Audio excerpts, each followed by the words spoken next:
മോൻ വികൃതിയൊന്നും കാണിച്ചില്ലല്ലോ. മോള് വന്നോ? അമ്മയെ കാണാൻ ഒരാള് വന്നിട്ടുണ്ട്.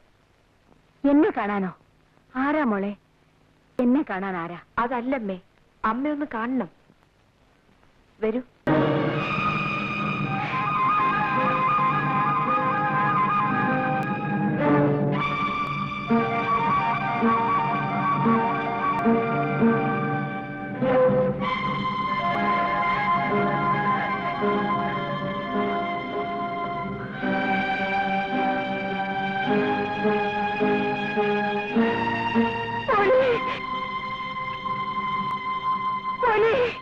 അമ്മേ, എന്റെ മോനെ, എന്റെ മോനെ, എന്റെ മോനെ.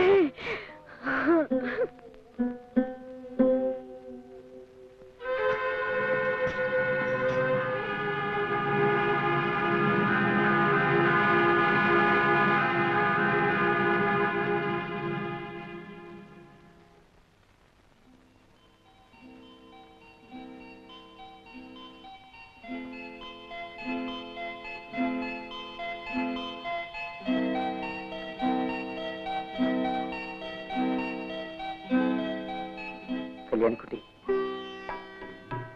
എനിക്കിന്ന് എന്തോ വലിയ സന്തോഷം തോന്നുന്നു. അമ്മയുമായി സംസാരിച്ചു കഴിഞ്ഞപ്പോ തന്നെ എനിക്കെന്തോ പറഞ്ഞറിയിക്കാൻ വയ്യാത്ത വിധത്തിലുള്ള ഒരു ഒരു ഞാനും എന്റെ അമ്മയെക്കുറിച്ച് ആലോചിക്കായിരുന്നു. എന്താ ഇത്ര ആലോചിക്കാൻ?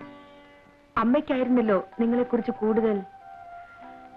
അമ്മയുണ്ടായിരുന്നെങ്കിൽ അവരായിരിക്കും ഇന്ന് ഏറ്റവും കൂടുതൽ സന്തോഷിക്കുന്നത്. കല്യാണിക്കുട്ടി, എന്റെ ജീവിതത്തിൽ നീ നേരത്തെ കടന്നു വന്നില്ലല്ലോ എന്നോർത്ത് എനിക്ക് ദുഃഖം തോന്നുന്നു. ഇനി ഞാൻ ഒരു തെറ്റും ചെയ്യില്ല. നമ്മുടെ ജീവിതത്തിൽ പ്രശ്നങ്ങളേ ഉണ്ടാവില്ല.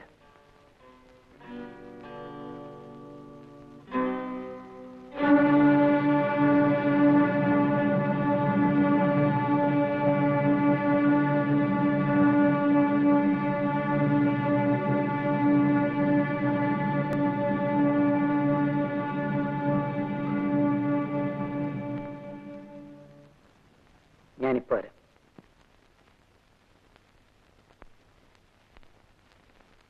വരട്ടരുത്. നമ്മുടെയൊക്കെ ആയുസ് ഒരു പിച്ചാത്തിപ്പിടിയിൽ ഒതുങ്ങുന്നതാ. അത് മറക്കരുത്. നീ എന്ത് ചെയ്യുമെന്നാ? എനിക്ക് ചാവാൻ മടിയില്ല. അത് ജയിലിൽ കിടന്നായാലും എനിക്കൊരുപോലെയാ. പക്ഷേ സാറിനതല്ല, ക്ഷീണമാ. വീട്ടിൽ തന്നെ കിടന്ന് ചാകണമെന്ന് നിർബന്ധം പിടിക്കുന്നതാ ബുദ്ധി. കാശ് തരാൻ മനസ്സിലെങ്കിൽ ആ വിവരം പറ, തുറന്നു പറ, ഞാൻ പോയേക്കാം. സാറിനെ പോലെ പഠിപ്പും വിദ്യാഭ്യാസവും ഒന്നും എനിക്കില്ലായിരിക്കും.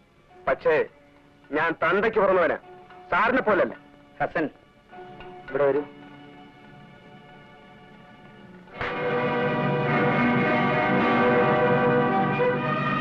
എടാ, ഇത്തവണ കൂടെ ഞാൻ എന്തെങ്കിലും തരും. മേലാൽ ഇതിന്റെ പേരും പറഞ്ഞ് പഠിക്കാതെ നീ കാലുകുത്തിയാൽ നിന്റെ ശവം പോലും ഞാൻ പുറത്തുവിടില്ല.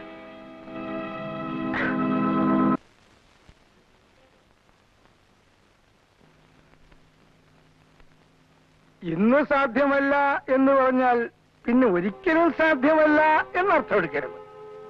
ഇന്നെന്തുകൊണ്ട് സാധ്യമല്ല? കുഞ്ഞെ, എനിക്ക് ആ ചോദ്യം ഇഷ്ടപ്പെട്ടില്ല. ഞാൻ സൗജന്യമൊന്നും ആവശ്യപ്പെട്ടില്ല. അവകാശമാണോ? അതെ. നിന്റെ കൊടികുത്തിയ അമ്മാവന്മാരുണ്ടല്ലോ, അവന്മാര് പോലും എന്റെ മുമ്പിൽ നിന്ന് ഇങ്ങനെ സംസാരിച്ചിട്ടില്ല. പിന്നാണ് ഇന്നലത്തെ നീ. മനുഷ്യനെ നാണം വേണം. കൊടുക്കാനല്ലേ മനസ്സ് കവരാൻ. ശരിക്കൊന്ന് ഉറങ്ങണം. ക്ഷമിക്കണം,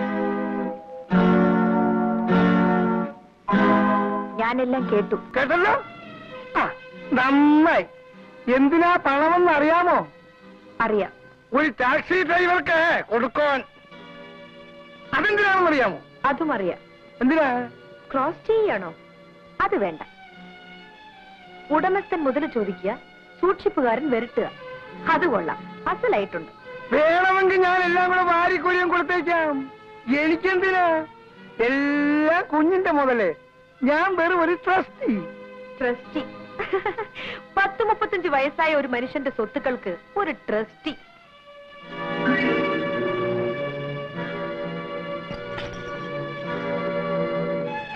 ഇന്ന് മുതൽ ഞാനാവും ഇതിന്റെ സൂക്ഷിപ്പുകാരി. നിങ്ങൾക്ക് എന്ത് വേണോ അപ്പപ്പോ എന്നോട് ചോദിച്ചാൽ മതി, ഞാൻ തരാം.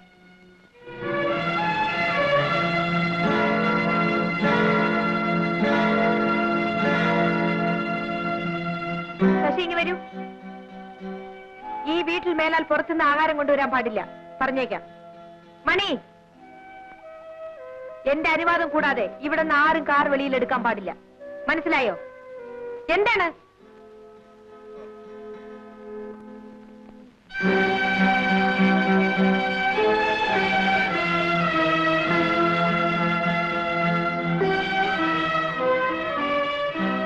ഇന്നത്തെ കോട്ട കഴിഞ്ഞു.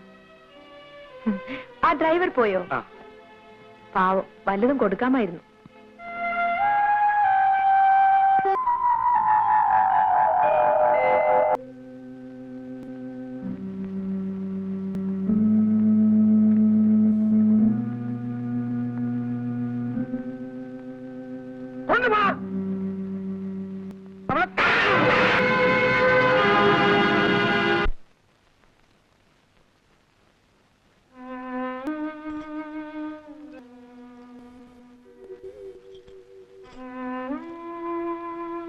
ഇത്രയും നേരം തരാതിരുന്നതേ ചോദിക്കുമോ എന്ന് അറിയാനാ.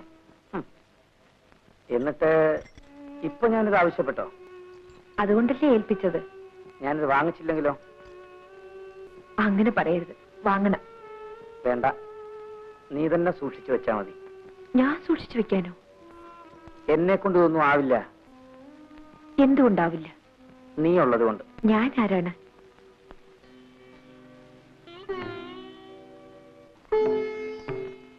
എന്റെ കല്യാണിക്കുട്ടി.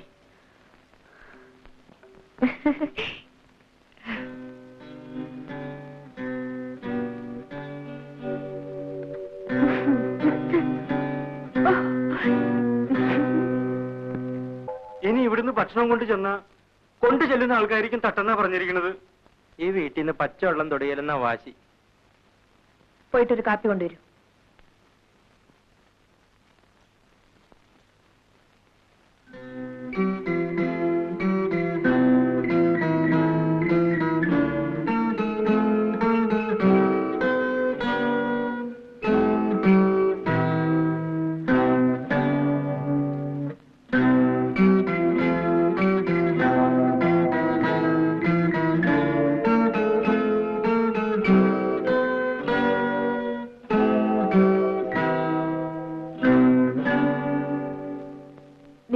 പോലെയാണ് ഞാനും എന്ന് വിചാരിച്ചാൽ മതി. എനിക്ക് അച്ഛനില്ല. ജീവിതത്തിൽ ആദ്യമായിട്ടാണ് ഞാൻ അച്ഛന് കാപ്പി കൊടുക്കുന്നത്. അങ്കിൾ ഈ കാപ്പി കുടിക്കാതെ ഞാൻ പോവില്ല.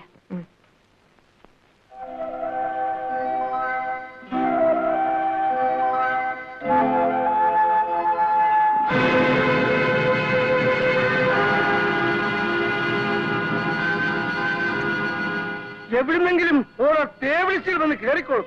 പിന്നെ അവളുമാരുടെ ഭരണങ്ങള് ഗീർവാണങ്ങള് പുറത്ത് അനാവശ്യം പറയരുത്. എടീ, എനിക്കറിയാൻ വേണ്ടി നിന്നെ ഒക്കെ നിന്നെയും അറിയാം, മറ്റേ ശ്രീരാമനെ അറിയാം. ശോഭയല്ല കല്യാണിക്കുട്ടി. അവൾ ആകെ തകർന്നുന്ന ഒരു സമയത്താണ് നിങ്ങൾക്ക് വഴിപ്പെട്ടത്. ഞാനതല്ല, തകർന്നതെല്ലാം ഒരു കൂട്ടി വെക്കുന്നവളാണ് ഞാനിപ്പോ. അത് മനസ്സിലിരിക്കട്ടെ. നിങ്ങൾ പട്ടിണി കിടന്ന് ചത്താൽ ഇവിടെ ആർക്കും ഒരു ചുക്കുമില്ല.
അങ്ങനെ ആരും സമാധാനിക്കണ്ട.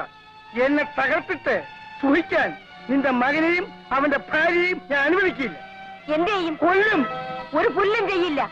ഇന്നിവിടെ എന്റെ കുഞ്ഞിനെ നോക്കാൻ ഞാനുണ്ട്. ഞാൻ എന്റെ കുഞ്ഞിന്റെ അച്ഛനെ നിങ്ങൾ കൊന്നു. എന്നെയും ആ കെണിയിൽ കുരുക്കി നിർത്തി. അതന്ന്. ഇന്ന് ഞാൻ ജീവിച്ച് മടുത്തിരിക്കുന്നു. എന്റെ കുഞ്ഞിന് എന്തെങ്കിലും സംഭവിച്ചാൽ നിങ്ങൾ ബാക്കി കാണില്ല. അതിന് ഞാൻ മതി, ഞാൻ മാത്രം.